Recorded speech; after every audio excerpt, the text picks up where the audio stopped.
So there's a lot of fraud in Minnesota going on, or being exposed in Minnesota, just in one industry through like 10 businesses. Mm-hmm.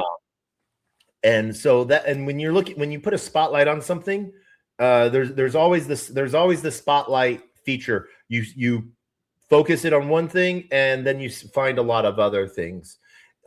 Michigan shares a very, very tiny border with a lake in between with Minnesota. Does some of that come over your guys' way? Or are you guys? What are your guys' protection plan? What is your protection in that? On that?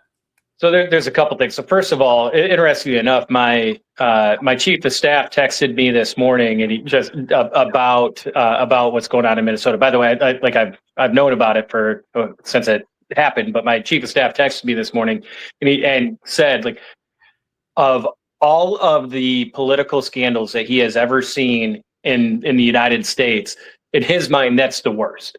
And I mean, we're talking like that goes Watergate, Iran-Contra, like that's how big of a fraud this is. And I don't I don't even know if I agree with his statement or not, but to put it on that scale is what my point is. Like the amount of fraud that's happening in Minnesota, that's being uncovered in Minnesota, is a monumental scale.